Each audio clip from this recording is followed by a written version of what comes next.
Hello friends, welcome to SSC coaching centre. दोस्तों, आज के वीडियो में गणित के वो क्वेश्चन लेकर के आया हूं जो बार बार परीक्षाओं में रिपीट होते हैं। तो पूरा वीडियो देखिएगा। चलिए स्टार्ट करते हैं। पहला क्वेश्चन है, ए एक काम 12 दिन में और बी 18 दिन में करता है।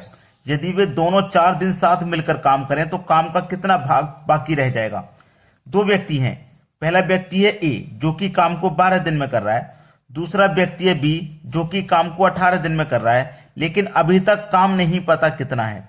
अगर दोनों 4 दिन तक साथ मिलकर के काम करेंगे तो कितना भाग बाकी रह जाएगा। पहले हमें टोटल काम पता करना पड़ेगा क्या है। तो टोटल काम पता करेंगे कैसे। दोनों का आप एलसीएम ले लोगे, 12 और 18 का एलसीएम ले लोगे, एलसीएम आ जाएगा 36। इसका मतलब ये है कि टोटल काम ये 36 है। तो 12 से 36 में डिवाइड दोगे आप 3 बार में कटेगा। 18 से 36 में डिवाइड दोगे 2 बार में कटेगा। यानी कि जो ए है वो 12 दिन में काम को कर रहा है, तो एक दिन में 3 काम करेगा तभी तो 12 दिन में 36 काम को कर पाएगा। और बी एक दिन में 2 काम करेगा तभी तो 18 दिन में 36 काम को कर पाएगा। ये ए का एक दिन का काम, ये बी का एक दिन का काम, दोनों का एक एक दिन का काम हमने निकाल लिया। अब दोनों 4 दिन साथ मिलकर काम करें, 4 दिन तक साथ मिलकर काम करेंगे। जब दोनों मिलकर के काम करेंगे तो एक दिन में कितना करेंगे, 3 और 2 5। एक दिन में 5 करेंगे तो 4 दिन में कितना काम कर लेंगे, 20 काम कर लेंगे 4 दिन में। कितना काम कर लेंगे 4 दिन में, 20 काम कर लेंगे। ठीक है। तो बोला है कि काम का कितना भाग बाकी रह जाएगा। देखो 36 में से 20 काम हो जाएगा। ठीक है, 36 में से 20 काम हो गया तो 36 में से जो हो गया है उसे माइनस कर देता हूं। यानी कि 36 में से 20 काम हो गया। अब काम बचा कितना, 16 काम बचा है। कितना भाग रह गया है काम का, 16 भाग रह गया है।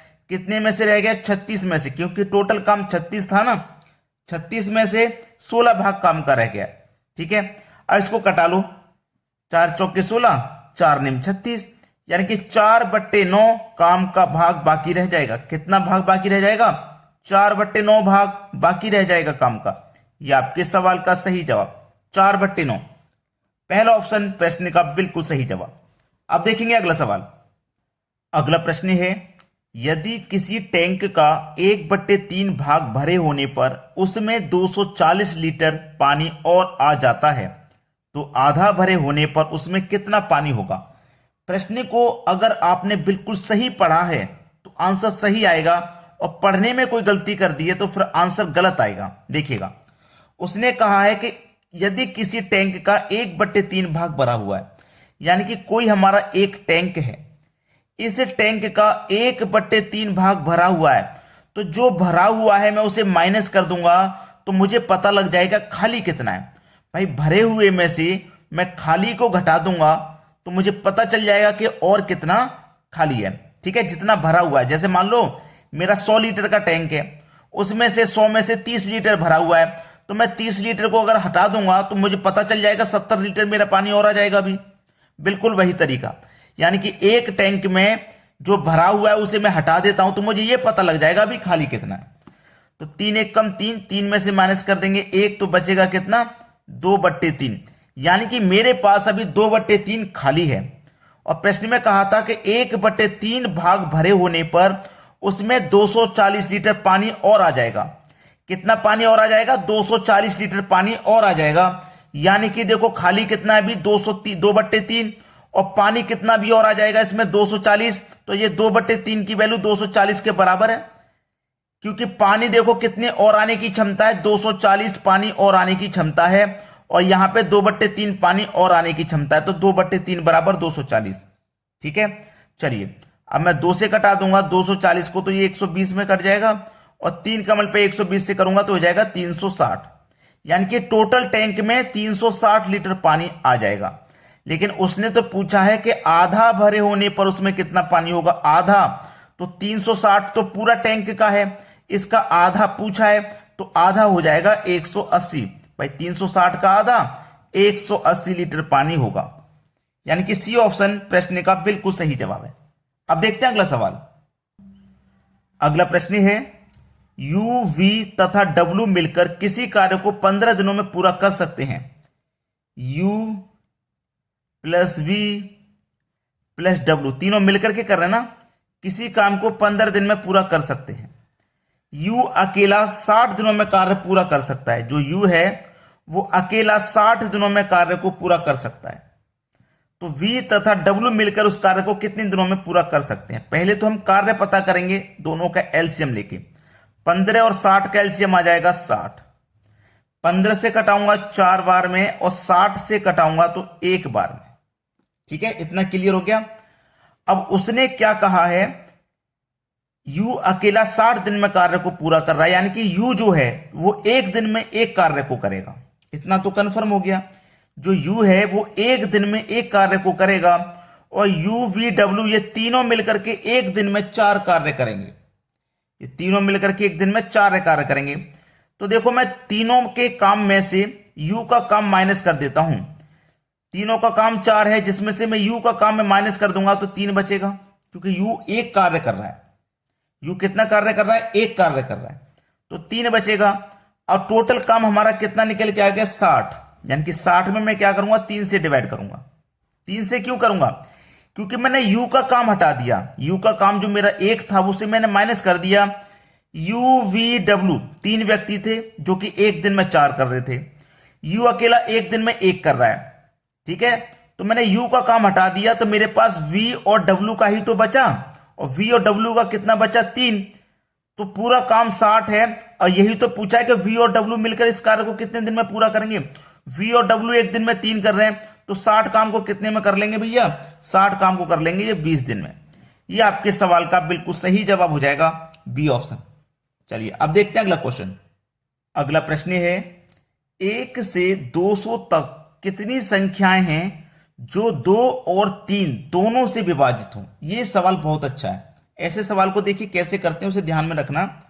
1 से 200 तक कितनी संख्याएं जो 2 से भी कट जाएं और 3 से भी कट जाएं? ठीक है, कितनी संख्या ऐसी हैं? 200 तक, 1 से लेके 200 तक, 1 से लेके 200 तक टोटल संख्या 200 ही हो जाएंगी। 2 और 3 से कटने वाली कहा है उसने, 2 और 3 से, तो 2 और 3 का एलसीएम ले लो आप, 6 आ जाएगा। ठीक है, यानी कि एलसीएम से डिवाइड करेंगे इसमें, 2 और 3 के एलसीएम से 6 से डिवाइड करेंगे। 6 त्रिक का 18, 2 बचेगा 20। 6 त्रिक का 18, 2 बच गया। 2 तो नहीं कटता ना, जो शेष बच गया उससे कोई मतलब नहीं। 33 बार में कटा है, मतलब कि 33 संख्याएं ऐसी हैं जो 2 से भी कट जाएंगी और 3 से भी कट जाएंगी। 33 संख्याएं ऐसी, यानी कि बी ऑप्शन हो जाएगा प्रश्न का सही जवाब। चलिए अब देखेंगे अगला क्वेश्चन। अगला प्रश्न है, 100 से 400 के बीच कितनी संख्या हैं जो 5 व 7 दोनों से विभाजित हों? 5 से भी और 7 से भी विभाजित हों, ऐसी संख्याएं बतानी है। चलिए 100 से लेकर 400 के बीच। अब यहां पे करने का जो तरीका मैं आपको बता रहा हूं उसे ध्यान रखना। पहले तो हम निकाल लेंगे 100 तक का, 5 और 7 से कटने वाली, 5 और 7 का एलसीएम ले लेंगे तो एलसीएम आ जाएगा 5 7 35। एलसीएम आ गया 35, यानी कि 100 में क्या करेंगे? 35 से डिवाइड करेंगे, तो 35 दूने का 70, यानी कि 2 बार में कट गया, और जो शेष बच गया उससे कोई मतलब नहीं है। ठीक है, अब ये 100 तक हो गया ना, अब ये है 400 तक, यानी कि 400 लेंगे हम। ठीक है, एलसीएम हमारा 35 आया, 35 से इसको कटा दो। 35 से कटाएंगे कितनी बार में कट जाएगा? देखो 35 से कम 35, 5 बचेगा 50, 35 से कम 35, 15 बचेगा, नहीं जाएगा, 11 बार में कट गया। देखो ये तो था 100 तक निकाला था हमने, जबकि 100 तक की कोई जरूरत नहीं थी, क्योंकि 100 के बाद की जरूरत है हमें, तो 100 से लेकर 400 तक की जरूरत है। लेकिन हमने पहले 100 तक का निकाला, लेकिन 100 तक की हमें जरूरत नहीं है। 100 तक की जरूरत नहीं है ना, और जबकि 1 से लेके 400 तक पूरा 11 आया है, तो हमें पहले 100 तक की जरूरत नहीं है। तो पहले 100 तक की जरूरत नहीं है तो उसे हम क्या कर देंगे? माइनस कर देंगे। तो 11 में से 2 माइनस कर देंगे तो 9 बचेगा, यानी कि 9 हमारे प्रश्न का बिल्कुल सही जवाब है। ठीक है, सी ऑप्शन हो जाएगा बिल्कुल सही जवाब। अब देखते हैं अगला प्रश्न। अगला प्रश्न है, जहाज जैसे कप्तान से संबंधित है वैसे ही अखबार किससे संबंधित है? देखो जहाज जैसे कप्तान से संबंधित है, यानी कि जहाज का जो रिलेशन है, जहाज का रिलेशन वो किससे है? कप्तान से दिया गया है। तो जहाज का रिलेशन कप्तान से क्यों है? अगर आपको पता है तो आप अखबार का संबंध भी बता दोगे। अखबार का संबंध भी बता दोगे, किससे होगा? पाठक से होगा।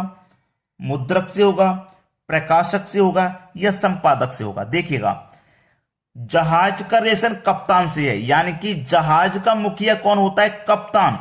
जहाज कप्तान की देख रेख में चलता है, कप्तान की देख रेख में सारे काम होते हैं जहाज के।